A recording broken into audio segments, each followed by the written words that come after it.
did you kill her with this axe? And he runs over and she's like, ah, freaking out. And everyone's just like, holy shit. I need to be with you. What about your wife? You met her. She's dumb, demanding, totally self-centered. I mean, she's awful.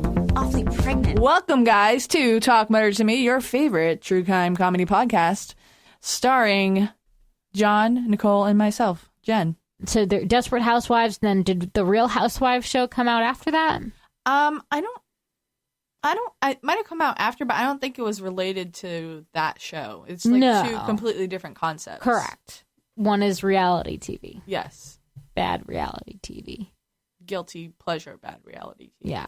There was like one time where some of my friends in high school were really obsessed with it, and I maybe watched like the Real Housewives of New York City for like one season. Mm-hmm. But that was about it. I've never really indulged. I may have seen like one or two episodes here and there, like because it was on in the background, but I've never actually sat down like if you ask me like the names, I can maybe give you like two.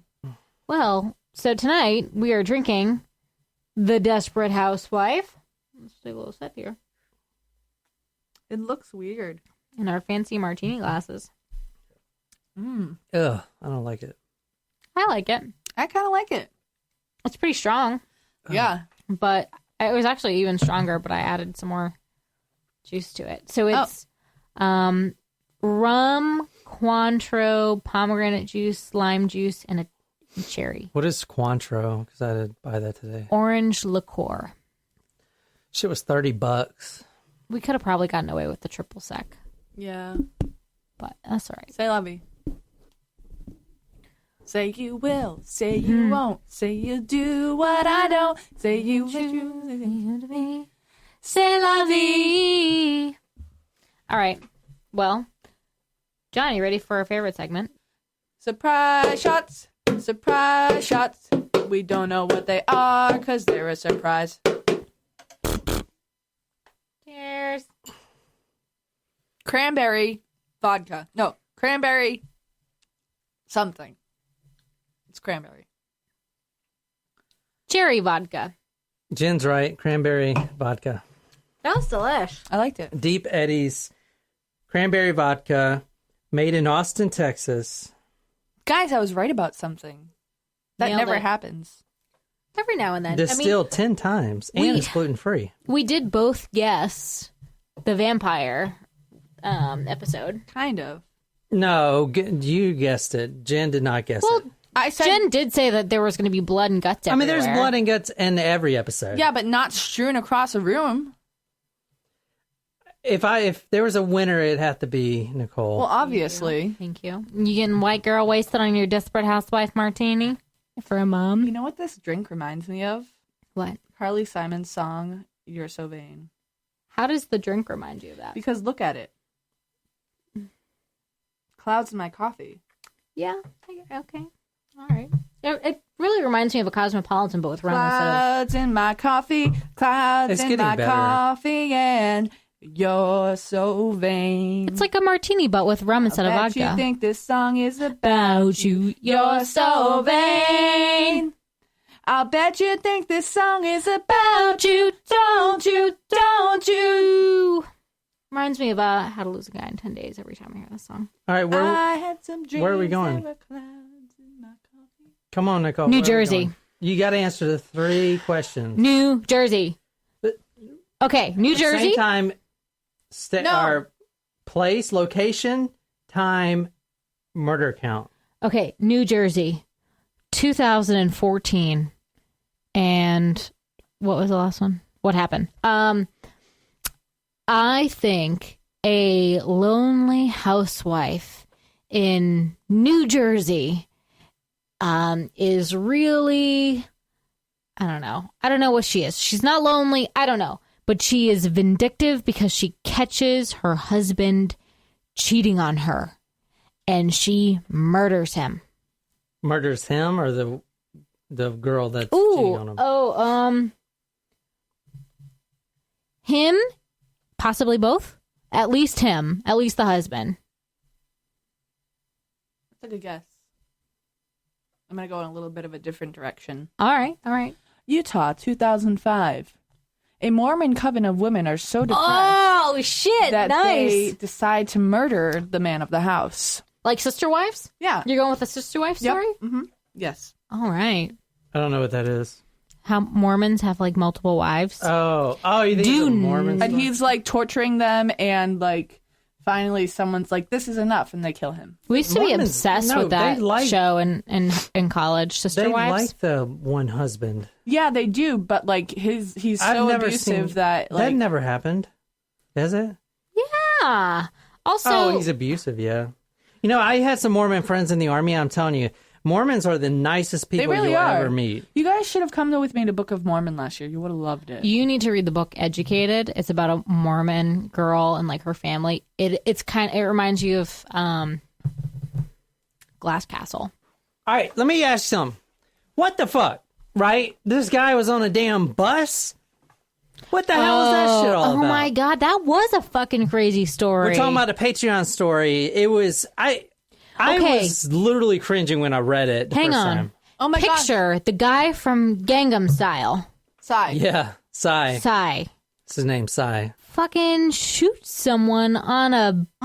No, he didn't shoot someone. You got it wrong. Jen, tell him what happened in this crazy ass story. Oh, this he Patreon stabbed story. him. He was traveling from one part of Canada to another part of Canada, and then he went out to have a cigarette, and he came back on the bus and went to the back row. He wasn't sitting in the back initially; he was sitting in the front. And he went to the back to this random stranger who, well, they shared a cigarette, but he went to the back row, and then he took out a buck knife and started stabbing him. Like And in then the he- neck No, so multiple it- times. yeah. Then he decapitated him. Which- oh my gosh! Oh remember, my god, yeah. Remember when we Well, he watched pulled the out a pair of Reanimator? scissors. That's what I'm saying. The guy, like, I thought it was a buck knife. he had a buck knife, yeah, but then he pulled out a pair. So this guy was traveling with both a buck knife and a pair of scissors. Oh shit! Yeah. And he is literally walking free in Canada right now after stabbing this man literally hundreds of times, He got locked in the bus, and the police wouldn't even go after severing him. the dude's head and holding the head like a What fucking movie was that from? barbarian. Reanimator. I don't Huh? know. Remember the Reanimator when we were watching it the other day? And he Yeah. literally held the head up like that. Basically, we just want you guys to please listen to our Patreon episodes because you're missing out. We're not asking you for us. We're asking you for you. Yeah, that's true. Like you are. Also, freaking dollar. we're giving away like $10 worth of Taco Bell, which is like 5 meals. Yes, we do give away Taco Bell. Which I think gift cards. I think I won that one actually. No, I told y'all can't. You guys cannot. Oh, what the fuck? You guys can't I win it because responded. I was the first one. I want me a can't- chalupa. Listen, you can't have a contest and getting then a little not tell drunk. Nicole and then have her think that she won and then tell her I she didn't said win. that Jen Also, and Nicole, Nicole are is not, probably, and I'm pretty competitive, but I think Nicole is probably the most competitive person I've You ever met in think my so? entire life. One of the, yes. I actually don't consider myself to be competitive. Really? Yeah. All right. I also want to give a huge shout out tonight to one of our Patreon members, and I really appreciate you guys supporting us because this podcast is not free, but we are addicted to making you guys happy and putting out really amazing content. So we work our ass off. So thank you so much, Megan, for being a Patreon subscriber. And this story is for you tonight. Oh. Yeah, this is a. Did she suggest this one? She suggested this one, yes. Oh. This is Megan, one of our Patreon members, suggested I do this, and I am doing it. It's in the pipeline now. And also, Megan! also Hillary, you're in the pipeline. Jasmine, you're also in the pipeline. I got a story coming up for you. Thank you guys so much for supporting us on Patreon. You guys mean so much.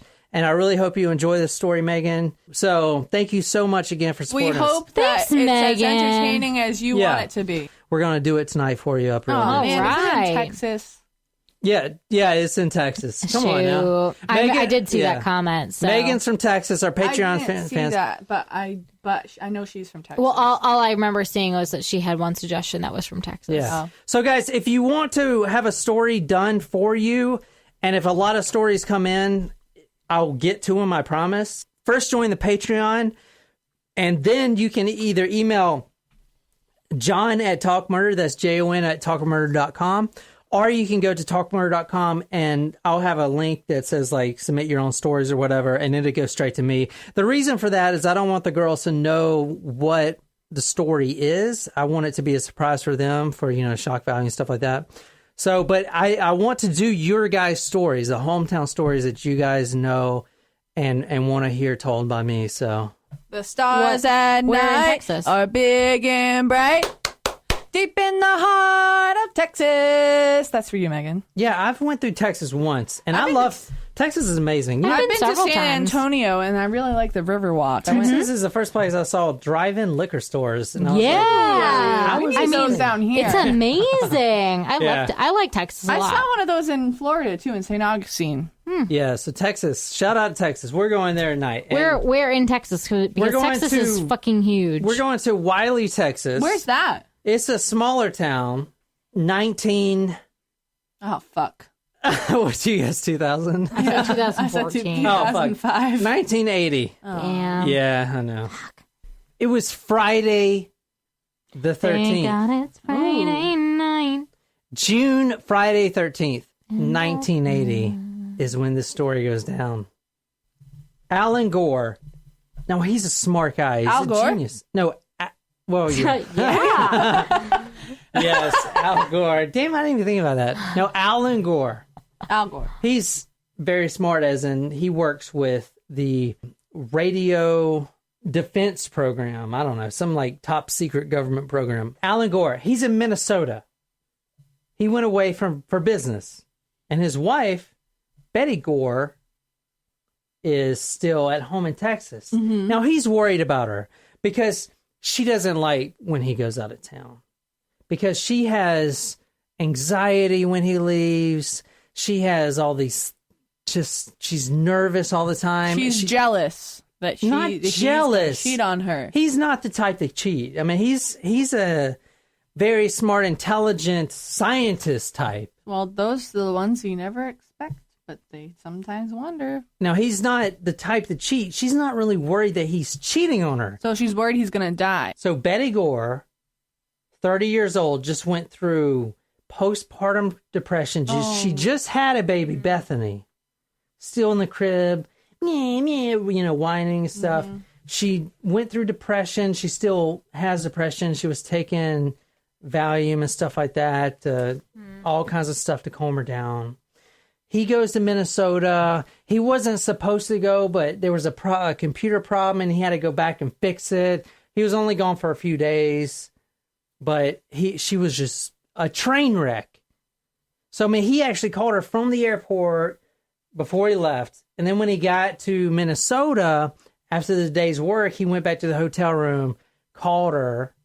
She didn't pick up. Now, this was later in the day. It was like 6, 7 o'clock at night. She didn't pick up.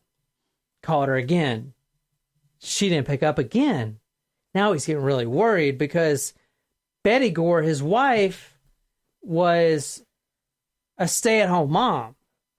She had friends, and she'll go out with friends, but she wasn't the type that stays out. She was an elementary teacher, and she was highly involved in their Methodist church. She was like she did Vacation Bible School, or what is it? Vacation Bible School? Yeah, Vacation Bible School. She did Bible studies. She ran little children's classes and stuff like that. She's not the type to go out and stay out. He's calling her, and well, maybe she's in the shower, whatever. He waits 15 minutes, tries it again. Phone just rings. There's no answer machine. Rings 15 times. Now he's getting kind of worried. He's like, all right, just chill. He's got 2 friends with him. His, work friends. Colleagues. He's got 2 colleagues with him. He goes out to dinner with his friends, and they're like, don't worry about it. She's literally probably just with a friend. Like, maybe, I don't know. It's the stupidest thing, right? So he's like, all right. But he's still so nervous, he just orders cheesecake, and he's like nibbling on it. Anyway, he goes back to the room, and he calls again. And again, she didn't answer the phone. Now he's really worried because now it's getting like 8, 9 o'clock at night. And they got a newborn baby, Bethany, and it's still in the crib. Alan tries a couple more times, not successful. So he calls his neighbor, a guy named Richard, which is also the guy that actually sold him the house to begin with. He's like a older guy, He owned the house prior. Calls him about 9 at night. Richard, hey, I'm sorry. This is Alan Gore, your next door neighbor. Sorry to bother you, but is there any way you can go over and check through the windows, and could you just go over and see if Betty's home? And he's like, I guess, hold on. And he puts the phone down because he's got kids he's dealing with. Right. His grandkids, like they're all screaming. He runs over there, like in his bathroom, and he looks in the window. Nothing, right? The garage door is open, which is weird. Is it dark in the house? No, all the lights are on. And the garage door's open, which is kind of weird. Maybe she's taking a bath. Yeah, but I mean, he's been trying to call for a few hours. Maybe she's soaking and getting all pruny. All the lights are on. Obviously, he can't see Betty inside. But the garage door is open, which is weird. And the cars are in the garage. They have 2 cars, a little Volkswagen and something else. They're in the garage. So he goes back and he's dealing with his own grandchildren. And he's like, hey, she's not answering the phone. Or she's not answering the door, but the lights are on. She's probably in there. I don't know what's going on. Mm-hmm. And he's like, all right, don't worry about it. Thank you so much. So they hang up, and then he's like, oh my God, this is crazy. Maybe I'm just overthinking it. Anyway, he tries again and again and again at the house. No answer. Then he calls Richard back, and he's like, I'm sorry to bother you again, but is there any way that you could see if a window's open or anything? You should get in the house some way. So he's like, something's wrong.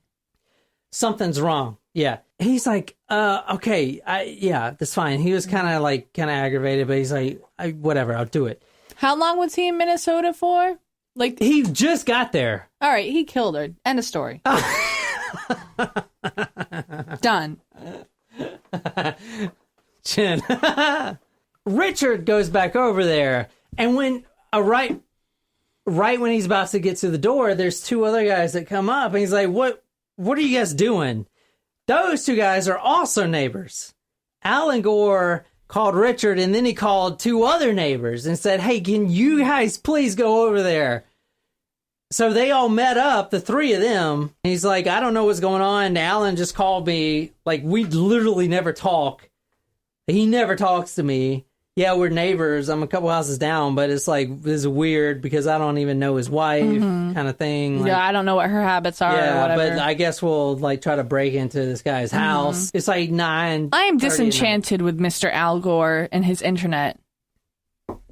They go around, check all the windows, nothing, right? And then Richard runs back because he owned the house. He does some real estate. He's got some other properties. Mm-hmm. He goes and gets his keys. Like, he's got a bundle of keys. Oh, he was like the landlord and like a neighbor? Landlord. He sold them the house. Oh, okay. He brings over this big bundle of keys, like on a key ring.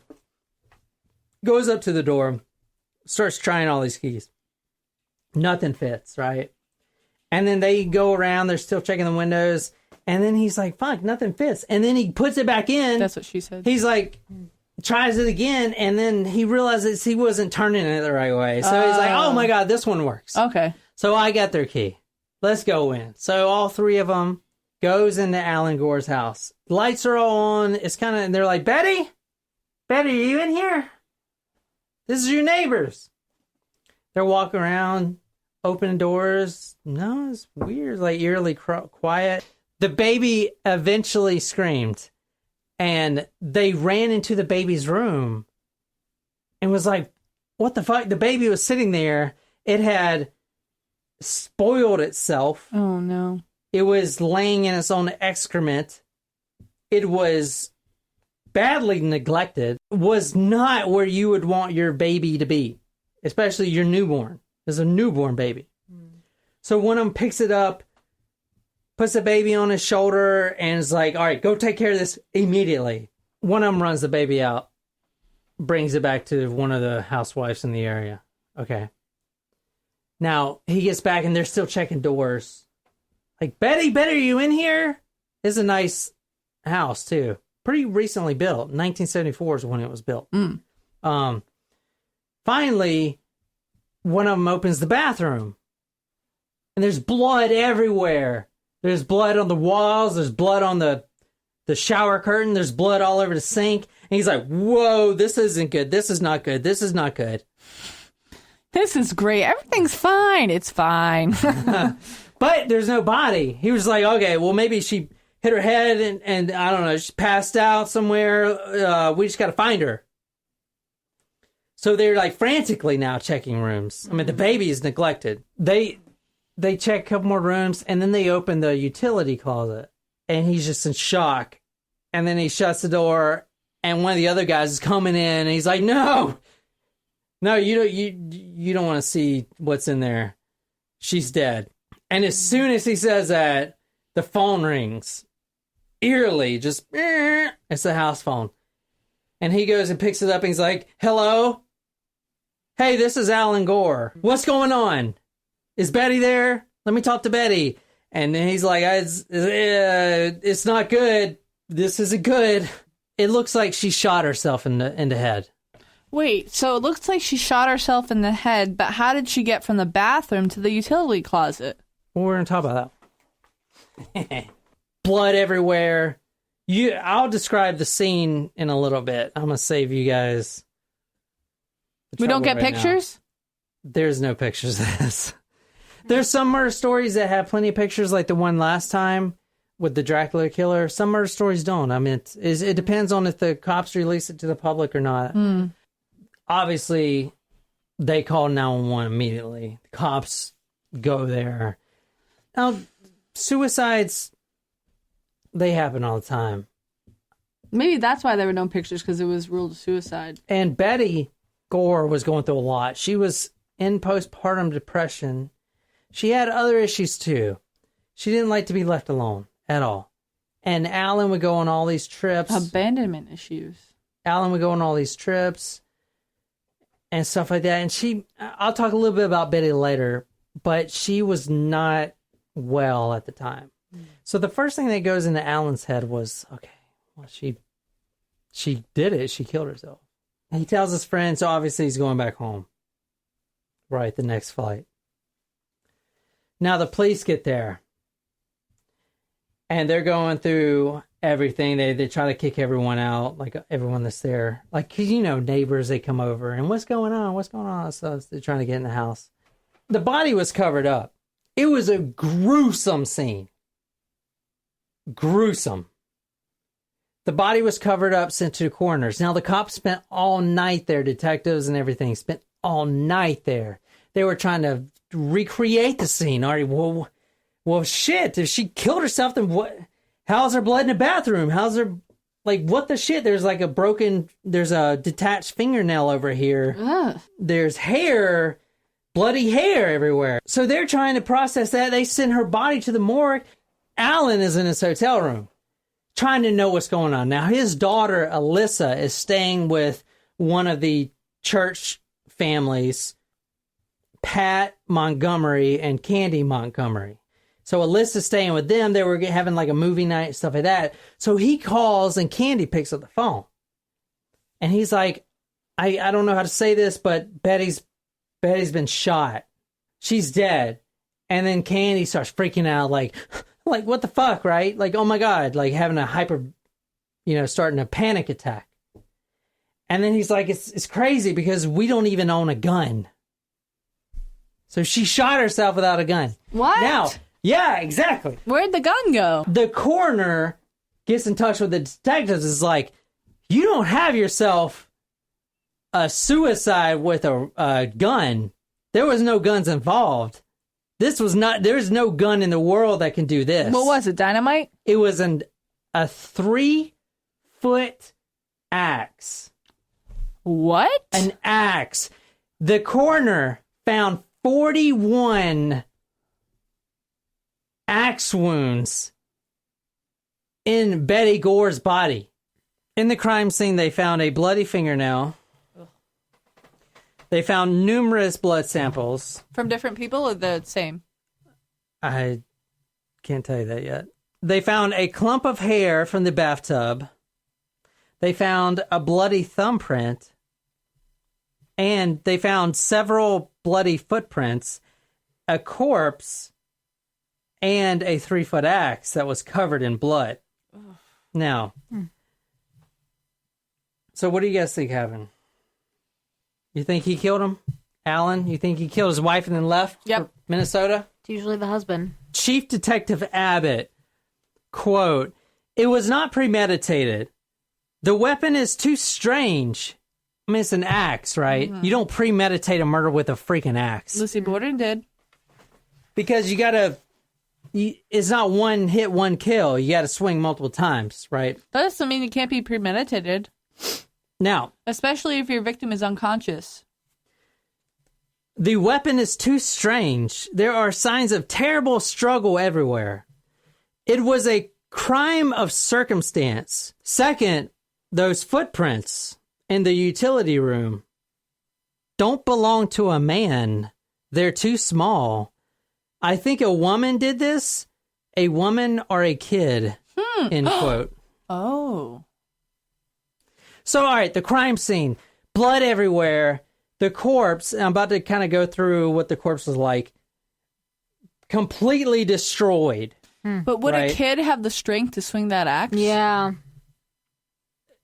Blood everywhere, blood in the bathroom. Now, whoever did this had the audacity to take a shower after the murder in the victim's bathtub. Take a shower because the hair was found in the drain So it was the plug. daughter. In the drain plug or whatever. It was the daughter? But, like, why? And how did she swing that axe so heavily? Okay, also, this is what's really scary. He could tell almost immediately that there appeared to be very little. Now, there's a coroner.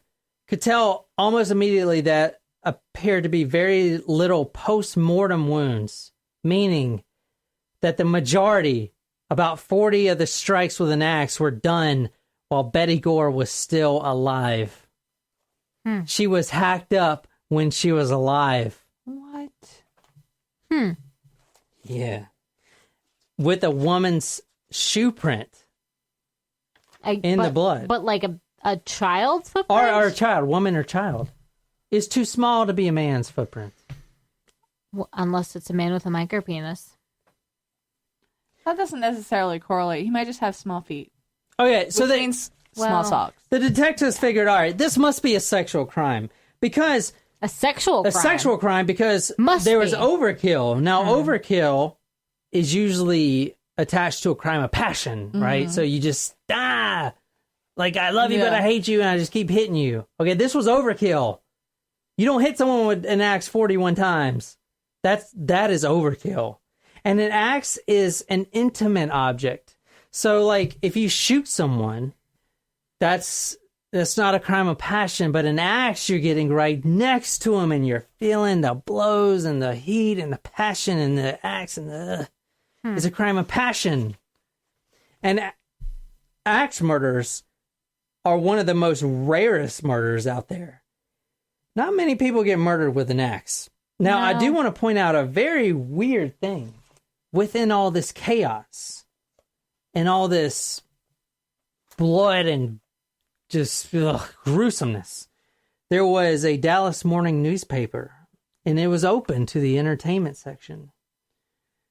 And folded into a single article displayed was a movie review of The Shining.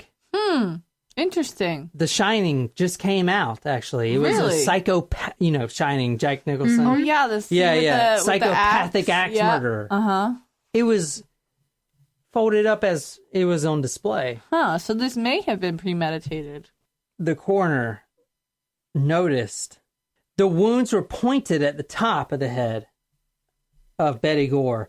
But in the bottom, like when the axe was dug deep into the head, they were squared. So, the coroner states, this meant the killer would have had to wiggle the axe back and forth as one does chopping wood to remove it from the bone before striking again. Ew. So that's why it was squared at the bottom. He or she, the killer, hit in Betty Gore's head and then couldn't get the axe out, so she had to wiggle it to pull the axe out. She wasn't strong enough to just pull it out, so it must Well, have been just a like woman or a chopping child. wood. You chop some wood and the axe gets stuck in the wood. I don't know. in the grains of the wood. I grew up in the And you're wiggling it. city, so I didn't ever have to chop wood as a child, not even at Girl Scout camp. We did, however, learn how to make some dream catchers and canoe. All the vertical blows were parallel and very deep, and of such similarity that it was obvious to him that that they had been struck after Betty Gore was down and her head had ceased to move. So, this was definitely a crime of passion. Half of her face was nothing but a mass of tissue and blood. Yeah. The eye socket and the cheekbone had been pummeled to bits. The bone was completely fractured, that the eyeball had sunk out of sight, falling back into the sinus. Now, at first they thought the killer removed the eyeball. I thought you said this wasn't as gruesome Because and the gory. eyeball wasn't there. He's like, wow, the killer took the eyeball. But then it realized the eyeball was just so sunken down into the face, like below the nose, like literally almost in their mouth. Are the sinus passages that big? The force of the axe coming towards Betty Gore, hitting her right in the face. I mean, not if you hit someone with an axe, a lot of times, it's probably in the side, or you just swing an axe. This was right down the center of the forehead, right in her eye. One of them hit her eye, and it sunk her eye back into her nose. The elbow of Betty Gore was cut so wide and so deep that at first glance, they thought that the arm was completely severed. It was literally hanging on by a tendon. I'm literally having these pains happen to me as you're describing them, and I think it may be my empathic nature, but I don't know. There were blood stains on the bath mat, the soap dish, the wall tiles, and the tub. Now, the killer actually took a shower. The killer killed Betty Gore. I want to point out, an elementary teacher, a 30-year-old mother of two, one brand new baby daughter, still in the crib crying. It was the baby. A mother of two and a middle-class American in a nice subdivision. Murdered with an axe, a 3-foot axe. And that's not a big axe. It's the husband's mistress.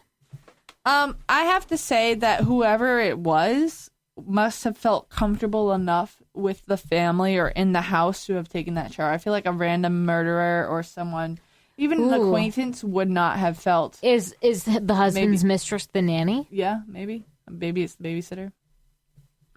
Which is why the child was not harmed. Could be. I've come up with several theories. Yeah. Well, you came up with that one, but I feel like you guys haven't yelled at me about my multiple guesses, so thank you.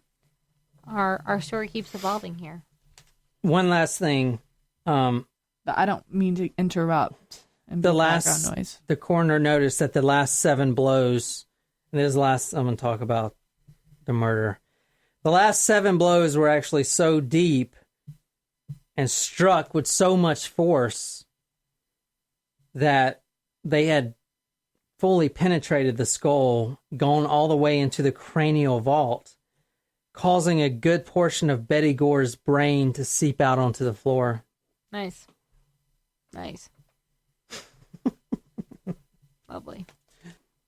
Alan is in Minnesota. He thinks his wife shot herself.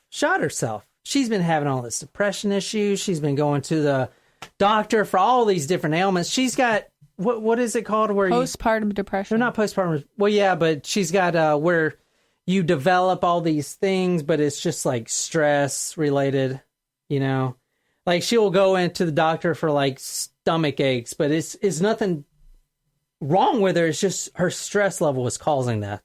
It's almost like fibromyalgia. I would think that's the best word. No, fibromyalgia is not related to stress. That's has to do with your nerve endings. Well, she's always going to the hospital for every different thing. Hypochondriac. But it's real. Yeah, but it's real though. It's like she's always hurting somewhere, but the doctor knows it's stress induced. I don't know. Stress induced, whatever the symptoms are. So all the neighborhood was over there. and they were trying to process a crime scene literally into the wee hours of the morning.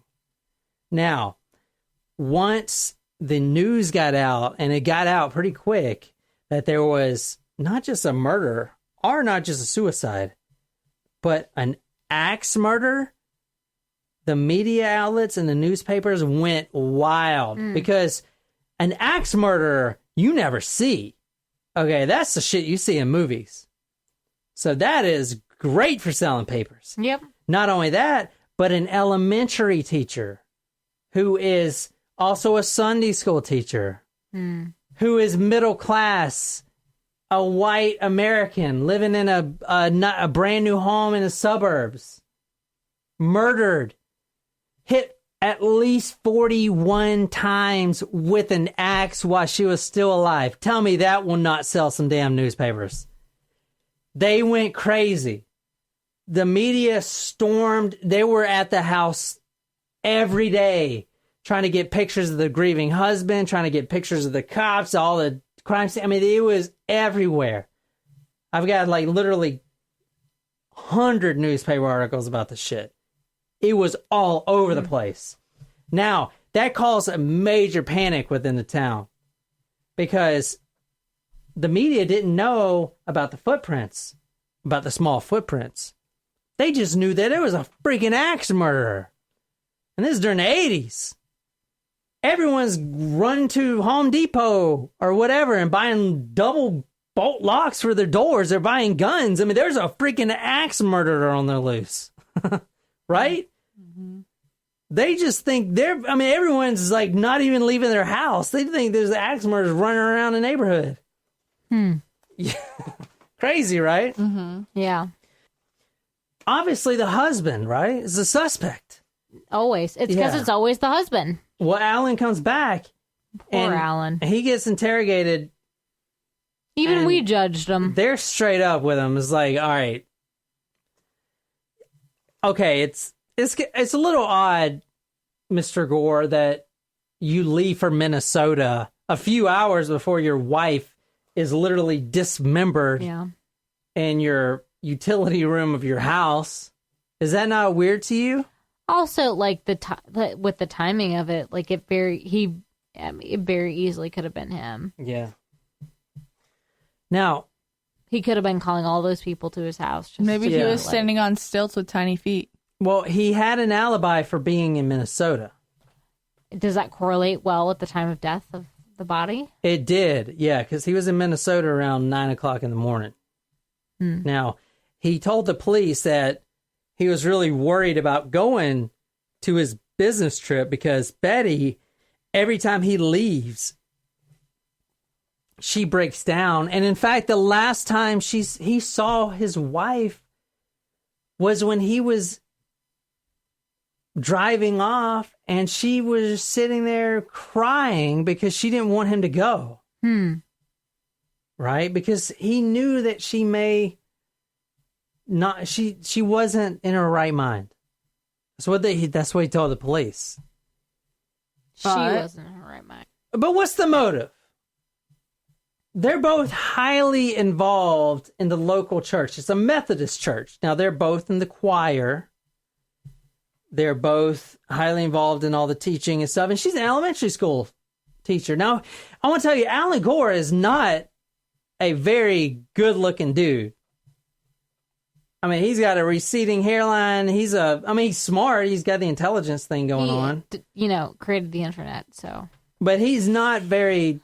Most women wouldn't find him very attractive. Al Gore did not age well at all. He was like thin and not bad looking, but like now then he got like fat. And how old is he? I can't really talk because I'm fat, but whatever. Jen, you're not fat. Oh, Al Gore. I haven't seen him in a while. So you did it, Alan. They were trying to pressure him. No, I didn't do it. And he's breaking down. He's like, well, who did it? Has Betty been sleeping with anyone else? Has she had an affair? Was she currently involved with someone? He's like, no, Betty wouldn't do that.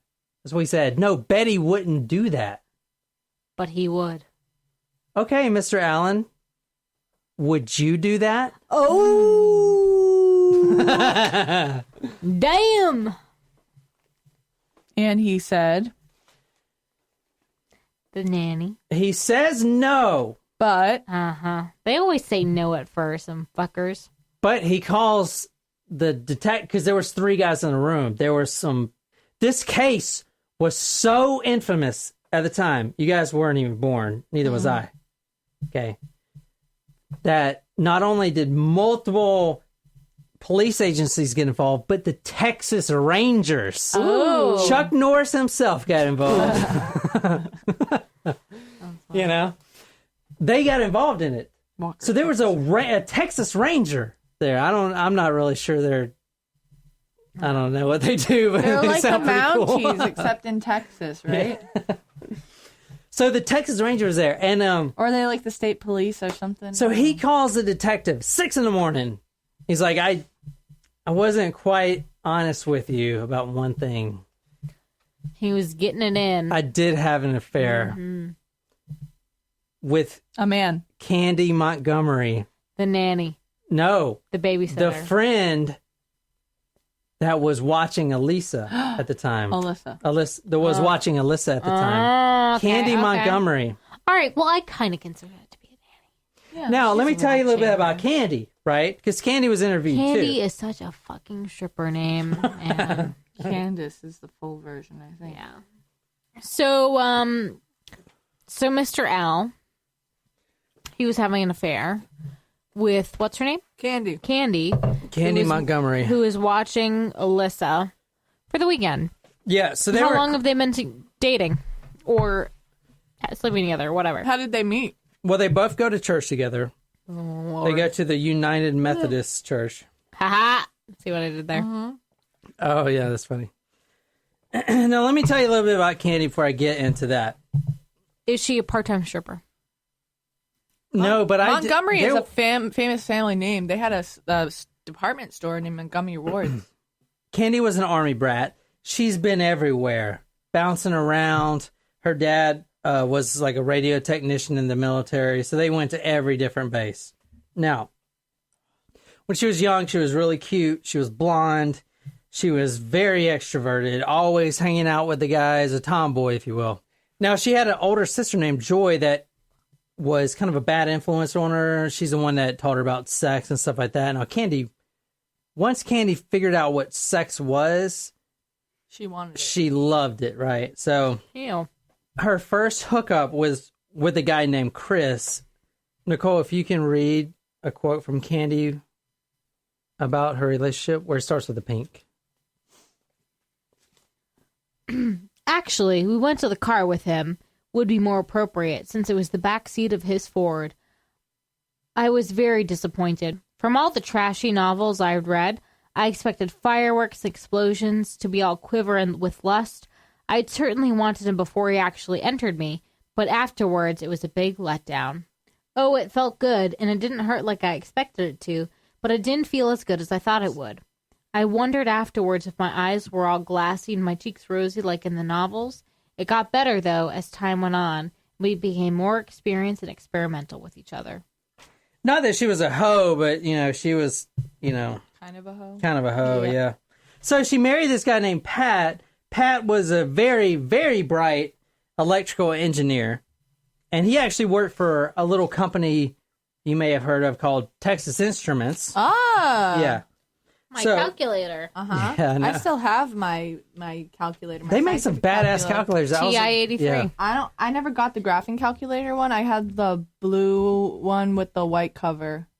I had the graphing calculator one. I never was good at math, so I never got a graphing calculator. It wasn't worth my time. They make some still have badass it. calculators They're like nowadays. fucking $80. They were expensive. I just had to borrow my graphing calculator from the bin at school. Okay, But my little Casio, loved it. It wasn't Texas Instrument. It was a Casio. just to tell you how smart Pat was, he got his dissertation for his PhD was groundbreaking. It was called, quote, Electromagnetic Boundary Value Problems Based Upon a Modification of Residue Calculus and Function Theoretic techniques. I'm sorry, what was that in English? You lost me literally halfway through. Jen, can you please explain what electromagnetic boundary problems? Fuck no. Anyway, so he's really smart. I don't know what to say about that. All right, so moving on. Candace was bored. She's 30 years old. She's bored in her marriage to this guy, Pat. Yeah, he's super smart, successful. She has the house she's always wanted. She has kids. But she gets bored. Now, she's really active in the church, keep in mind. She tells one of her friends, Sherry, I think I want to have an affair. I want to. Weird. That's like a normal co-curricular activity. Weird. I think I'm going to do something morally repugnant. So Alan, they play volleyball together, and Alan's not the good looker, right? I mean, you would never. Shit, fucking sorry. You would never fall for Alan. But they were playing volleyball one day, and she told Sherry, "Oh yeah, so we were playing volleyball, and I like bumps into him, and I don't know, he just smelled so sexy. He just smelled his smell. He's not attractive.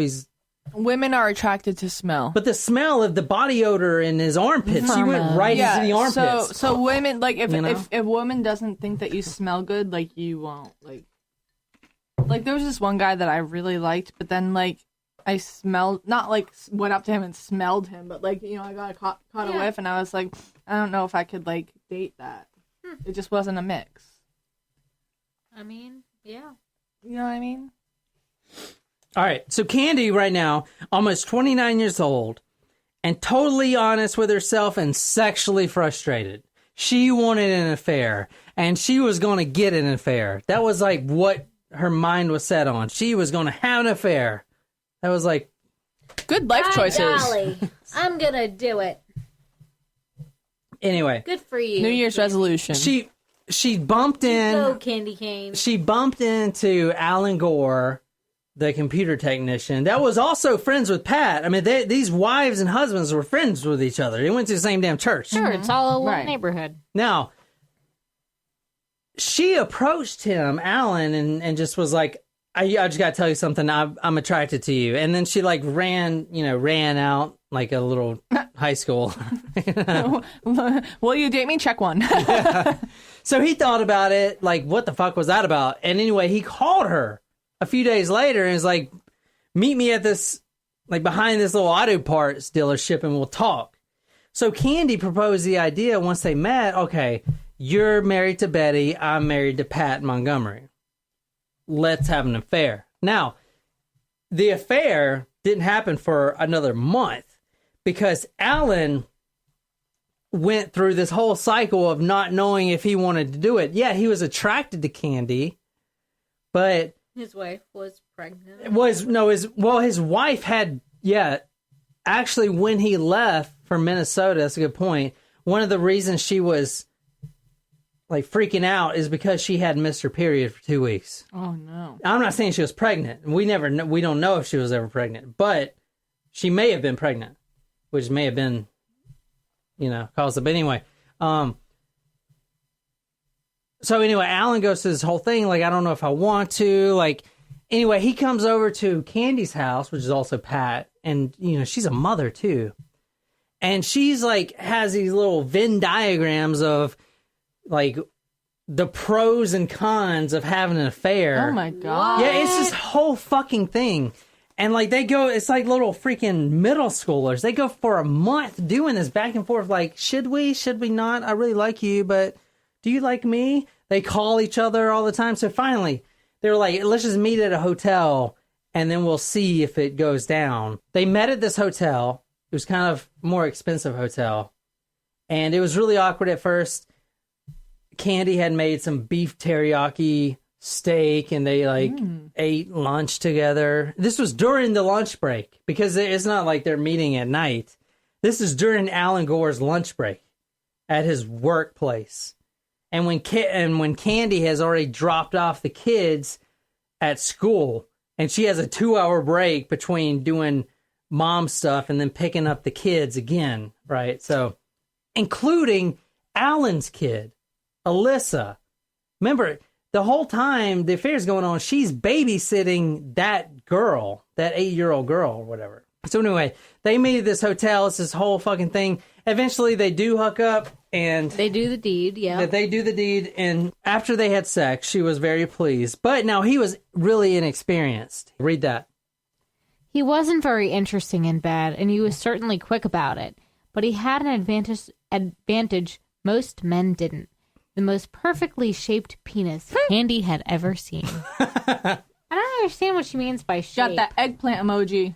Alan walks into the hotel room. Now, she has slipped into her most favorite peekaboo negligee. Negligee? Negligee. Negligee. Nope. Negligee. Negligee. Negligee. Nope. Negligee. What is that? Negligee. Negligee. It's like a nightie. It's lingerie. So anyway, they ended up doing Lingerie, negligee. Yeah. You can be negligee with your child, but then you will go to prison.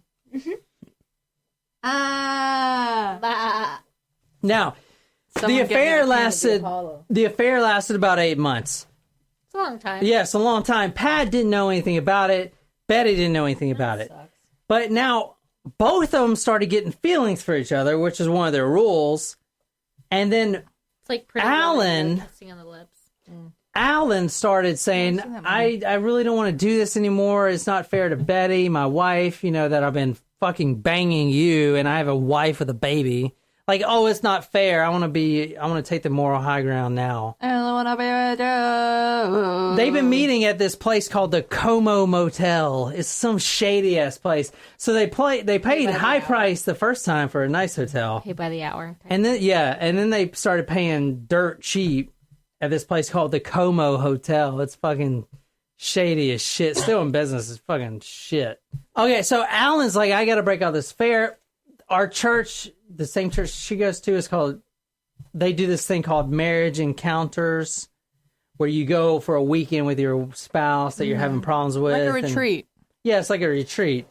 And then you like talk and stuff and communicate with your spouse. Anyway, he came back with that with Betty, and they were like on this new high, right? They fell in love with each other again. That's the letter you read earlier was after the marriage encounter. And in the church, the couples that have went through the encounters, you would know because they say they have been encountered, and they'd be all like hugging on each other in the sermon or whatever. Candy started getting jealous. The detectives the whole time are thinking that Alan killed his wife or hired someone or whatever. Candy finally becomes a suspect when they're like, what did you do on June 13th? I dropped the kids off vacation Bible school. I went to Betty Gore's house, to get Alyssa swimsuit because she has swim practice in the afternoon. Me and Betty talked a little bit.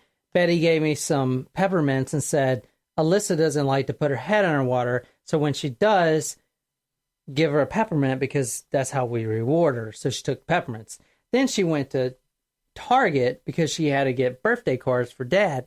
But when she got to the Target parking lot, she noticed her watch stopped. She thought it said 10:30, but it was really later because her watch stopped. So she ends up running back to church, where she missed her son's play performance in the church, and that's like her story. She would say that like a robot, right, to everyone. Anyway, eventually the cops started figuring out, all right, we think Candy did it. Number one, the footprints at the scene of the crime are from a female. Number two, the thumbprint finally came back, and it was positive for Candy's fingerprint. This was her thumbprint. She's got her blonde hair in the bathtub. We know she's done it. They accuse her of doing it. She ends up getting a lawyer that's actually in her church. If you see her thumbprint, I don't see how she can avoid this. She can't avoid it. So she gets a lawyer. Now, Pat actually takes out $2,000 in his credit savings account with Texas Instruments. She hires a lawyer that's in the church. Now, the lawyer doesn't believe Candy did it. I mean, why? But he doesn't know about the footprint yet and the thumbprint. So he's like almost laughing about it, like, like what? Like, there's no way that It was like, the cops think you did it? Yeah, they're just trying to bully you. Police try to get Candy to take a polygraph test. And then the lawyer's like, no, don't take a polygraph test. the lawyer's like, all right, I don't think you did it, but I think you are covering up for someone that did do it. I think you know who did it. So who did it? And it's like, the police really believe Alan did it. Did Alan do it or not? Candy says, no, Alan didn't do it. And then her attorney says, well, how do you know that? And then she says, because I did it. What? She confessed to it.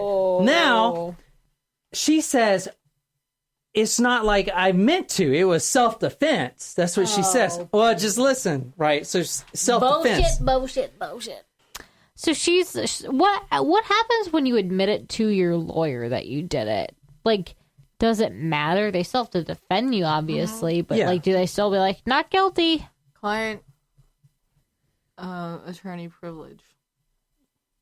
Now, before she went into talk to the lawyer and confessed, Pat, her husband, was shifting around through like her stuff, because they actually went to the couples encounter, the marriage encounter. Yeah. And one of the tasks in the marriage encounter is called 10 and 10, which basically for 10 minutes, the couples write a love letter to each other. And then for the next 10 minutes, they talk about it. Oh, wow. So that sounds Pat, fun.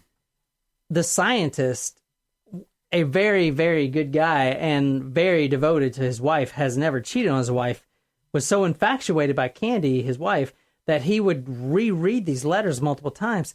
Now, he went upstairs to do the same thing, reread the letters, but he couldn't find them. But he did find a letter from Alan that confessed to everything. It confessed about the infidelities. It confessed about the multiple That sucks. hotels. It confessed everything. Now, Alan's a friend.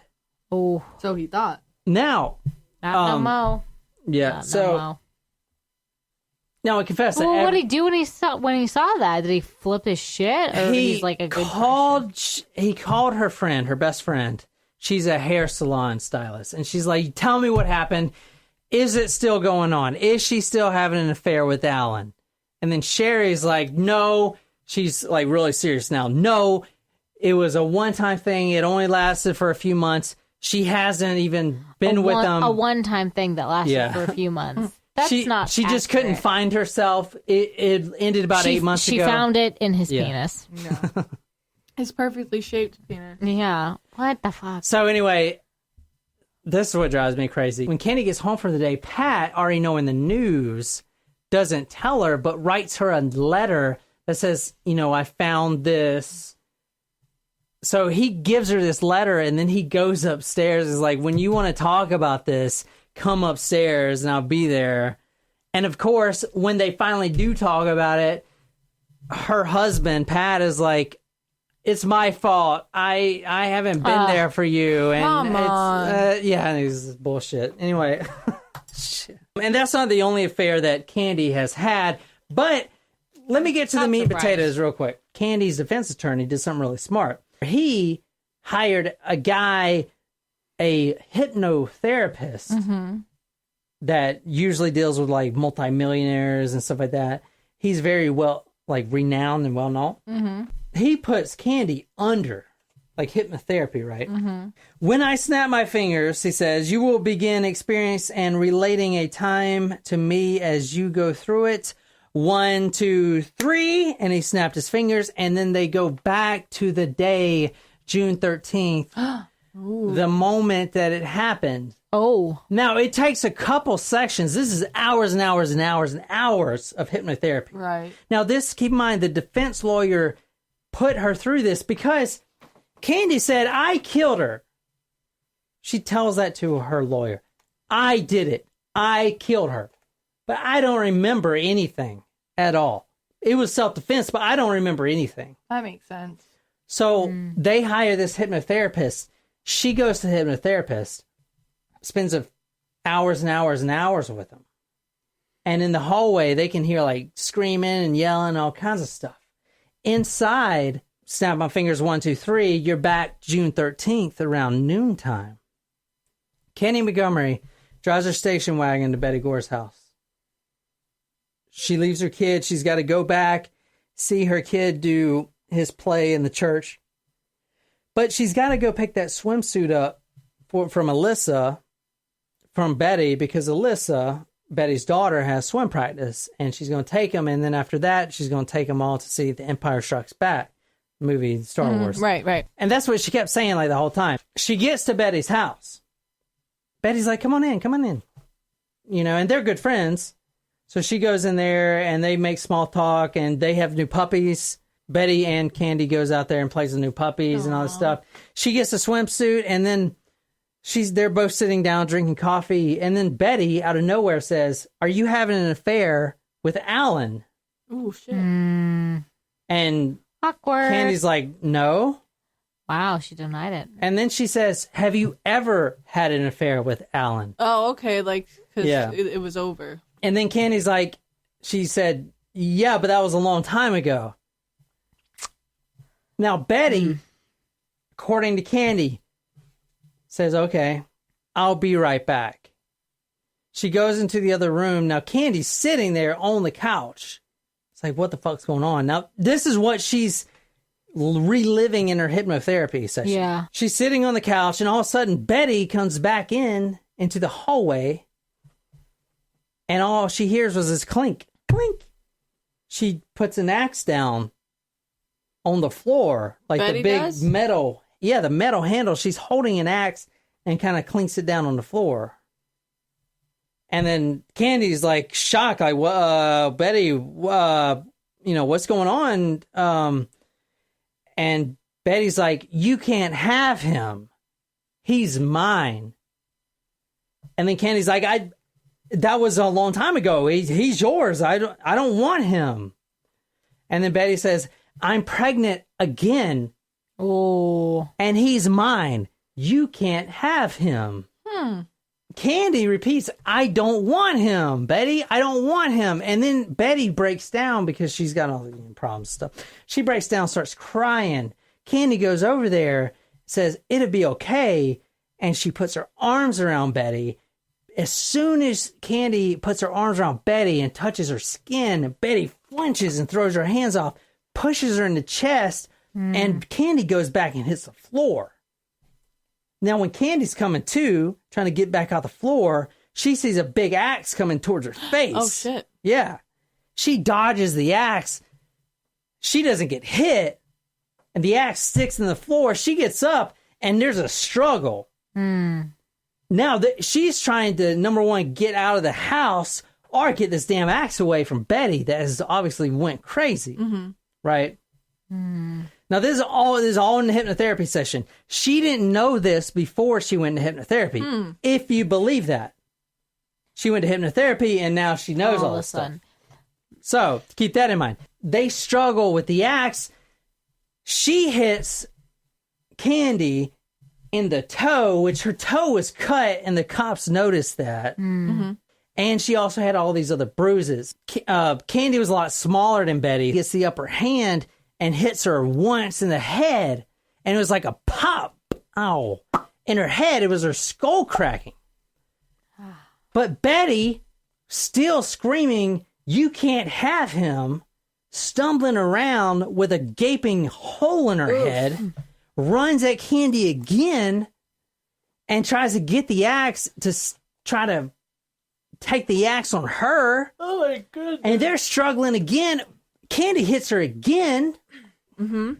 Finally, the one that did it, Betty, ran directly into the blade when Candy was coming down on her forehead, redoubling its force because Betty was going a forward motion. The axe was coming towards her that multiplies the force. Okay, it came directly down on the top of the forehead, which sunk her eye into her sinuses and helped her brain matter spew out of her ears. Lovely. Yeah, so. Her ears? But even after that, she still wouldn't fall because her entire purpose was to tell Candy that she couldn't have her man. This is my man. I know I got 7 holes in my face, but he's mine. It was like she was a fucking demon. She wasn't going down with shit. So Candy kept striking her. It just bothers me that that's the reaction of women. It's like, you can't have my man, but like, they can both go fuck themselves. Now, Candy, she finally gets Betty on the floor and not moving as much, not trying to get up. And that's when she hits her over the head multiple times. And that's when her brain starts seeping out of her cranial cap. And she only stopped at the point of literal exhaustion from swinging the axe on Betty, almost severing her right arm completely off, completely destroying her face. No open casket. Her face looked like freaking, like, what do you call it? Not ravioli, the other stuff. Chef Boyardee. Not Chef Boyardee. Manwich. No. What's that stuff you eat for breakfast? SOS. No, not scrambled eggs. It's like beef something. SOS. What? Cream chip beef. No. I can't remember. Anyway, all right. Yeah, it looks like ravioli and shit. Now, the hypnotherapist was Dr. Maurice Green. He told the lawyer, he was like, listen, this is the most insane case I've ever heard. I've ever dealt this client. I've never dealt with anything like this. She has so much repressed memories. She's suffering from dissociative reaction. When she was swinging that axe down 41 times on Betty's face, the doctors claimed that she was going through dissociative amnesia. She literally blacked out. She went berserk and blacked out. That's why she kept hitting him. I mean, her fight and flight. She came in with an axe, right? Mm-hmm. So she was having dissociative amnesia, right? Yeah. So, like, what did that ruling have on her case? Well, so she's in the courtroom, and her defense lawyer is actually really good, and he played the thing up where Candy was emotionless in the trial. Mm-hmm. She had no emotion whatsoever for just murdering someone with a fucking axe. Well, that's a sign of sociopath. She didn't, and in fact, dissociative identity disorder. the lawyer actually commented, was like, Candy, can you please act like you care about this?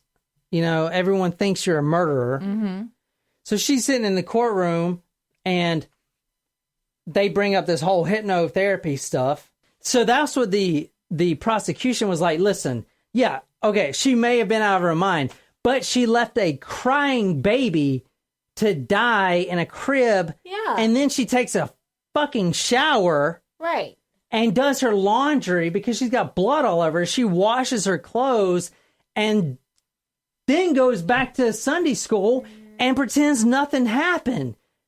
In fact, she still goes to the movie, The Empire Strikes Back, with the daughter, Alyssa, and she knows that her mom has been cut up and is lying in the house. And not only that, but Candy was there when Alan gets back from Minnesota, and Candy was there to comfort Alyssa when Alan told the 8-year-old Alyssa that her mom is never coming back. And then Candy was like, is there anything I can do? If there's anything I can do, let me know. Honestly, that's the worst. She said that to everyone. Is there anything I can do? I feel so bad. Is there anything I can do? What are you trying to do? Replace her? Like, Yeah. And the fact that she was keeping the daughter and pretending nothing happened, there's no way you forget chopping up someone 41 times with a fucking axe, you know, and then taking a shower, and then taking her daughter to see The Empire Strikes Back, and then the next day telling that same girl that, oh, I'm here for you. Your mom's never coming back, but let me know what I can do.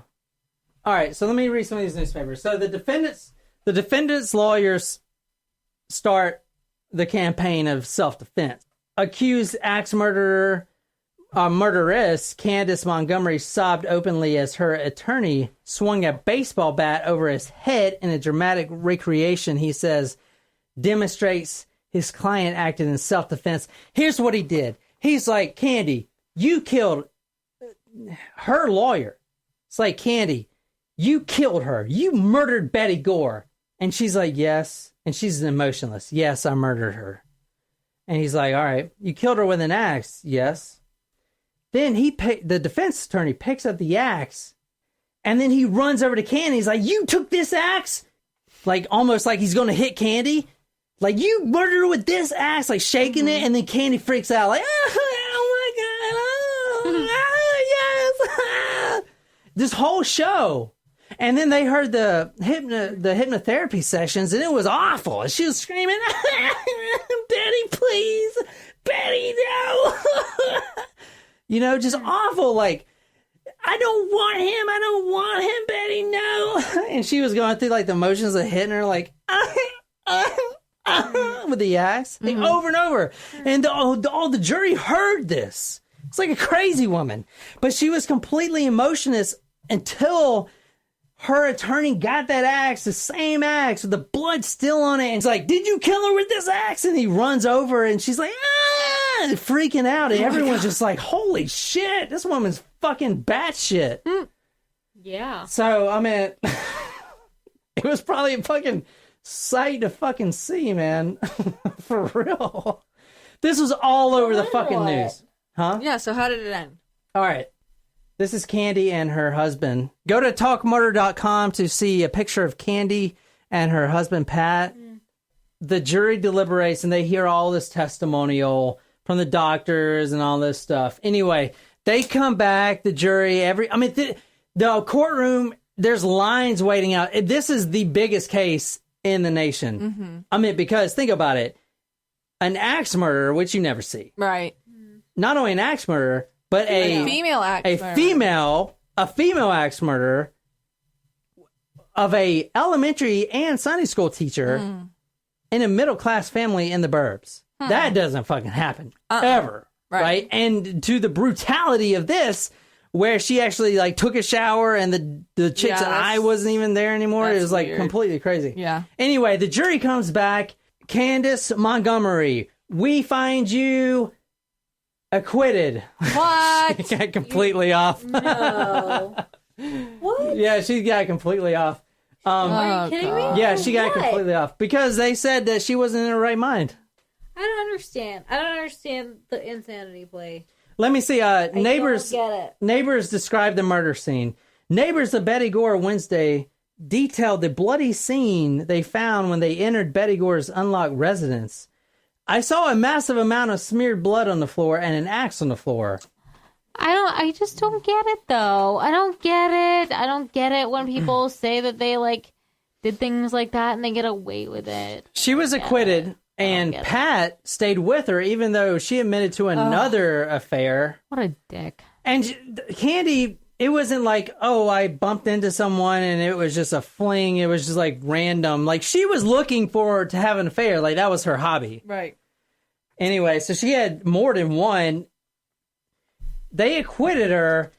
The town was outraged. Yeah. I'm outraged. And Candy was like, everything's back to normal. I can go to the grocery store. And then Pat's like, no, you can't. We need to move. They moved to Atlanta, and she changed her name and stuff like that. And she's around 70 now. But do you guys want to know what she does? Yeah. Yeah. All right. So I found her snooping around. Is she on Facebook? Miss Candace L. Wheeler, that's her maiden name. LPC. She is a licensed professional counselor. She is at 671 Lumpkin Campground Road, Suite 240, Dawsonville, Georgia. And her telephone number is 706-531-4929. So be sure to give her a call. And her description is a behavioral health and social service provider counselor. So she is a fucking bitch. I just don't understand. I don't understand how people can get acquitted of a crime like that. Let me read some comments. All right. This is from her Yelp page. Once a killer, always a killer, especially your best friend. I wouldn't leave my animal alone with her. 4 out of 5 stars. Yeah, these are all 1 out of 1. I hope she has sent every penny she has earned as a, quote, counselor to the poor motherless victims she created. Who does she counsel? People who are trying to get away with murder? Unbelievable. Another 1 star. They're all 1 stars. 40 blows with an axe. She murdered her lover's wife, Betty Gore, left her baby in the crib while Betty bled all over the utility room. Then she used Betty's shower to clean up, got away by using a whack defense of Memory's one-star review, murdered my friend with an axe in the 80s and was acquitted on a sham psych defense that would be laughable today. I would not trust this woman with my psyche, as I prefer my counsel to have not murdered anyone with an axe. Let's see. I attended the same church where the Montgomery and Gore families attended. In fact, I was teaching in the vacation Bible school the very day this all occurred. I just happened to have a conversation with a neighbor today about why I no longer attend church, and it brought it all back to me. I looked online to see what was there, and I found this article that I'm reading. I knew all these people involved, although not close friends with them. The lawyer who defended Kenny Montgomery also attended my church, and I had his children in my class. The young pastor we had at the time got very involved in the whole situation. The aftermath was that the pastor and his wife later divorced. The attorney and his wife divorced and later committed suicide. I understand at the time of the murder that both couples had been attending the marriage encounter. We've been encountered. If you read this book, it's all like, oh, they have a flame group and we've been encountered. Weekends through the church at the same time, and that's when things started between Candy and Alan. It was just too much to see Candy come into church services on Sundays while the investigation and trial were going on, and I quit attending. Did y'all think that she was going to... I can't believe she got acquitted. Yeah, That's I'm sick of ridiculous. this. Yeah, she got acquitted. So immediately they moved down to Atlanta, Georgia, and then she changed her name. Are they still married? Huh? Are they still married? Yeah, I couldn't find anything on Pad, but I'm pretty sure they're still married. I mean, Wow. I don't know. I honestly don't believe her. They made a movie about it. It's a good movie. I'll put it on talkmurder.com. I'll put the link on there. What's it called? A Killing in a Small Town. It's about an hour and a half. It's on YouTube for free. It's a movie made in the 90s. It goes pretty line in line with the book. It's pretty good. It's definitely worth watching to see like how like I mean it's pretty accurate. Yeah. Interesting. But I don't know. I was just like really shocked that she actually got acquitted. Yeah. And of course, Alan didn't get charged. I mean, because he didn't even know that that was going on. I mean, it was all her. Yeah. But then again, like maybe she was acting in self-defense. Fuck, I don't know. Interesting. One thing. So right after this happened, the local school kids came up. You know, like when you jump rope or hopscotch, little poems or whatever. If you want to read that at the bottom there, kind of in a little rhyming fashion. Candy Montgomery was a whore. She screwed around with Alan Gore. Oh my God. When Betty Gore brought it up, Candy used an axe to cut her Oh my gosh. Collin County murder's okay. And if you go to church and pray, and don't worry, adultery's cool if you teach Sunday school. Oh my goodness. That's like the Lizzie Borden took an axe rhyme. Yeah. But much more graphic. So cool. But anyway, this murder was brought to you by our Patreon member, Megan. Thank you so much. I read the entire book. It was freaking amazing. It was a page turner. Go to talkmurder.com to see the pictures of Candy and all her shenanigans, and I'll put that on the website. Wow. Well, thank you guys for listening to Talk Murder to me. As always, it's been a fun night for us, and we're going to go to bed now. Hopefully, no spins. I'm drunk.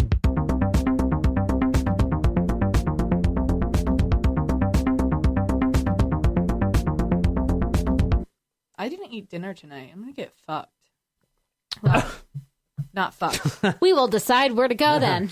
Jen is getting fucked tonight. I mean, your Christmas present's not so far away. No, I don't want it. Yes. No.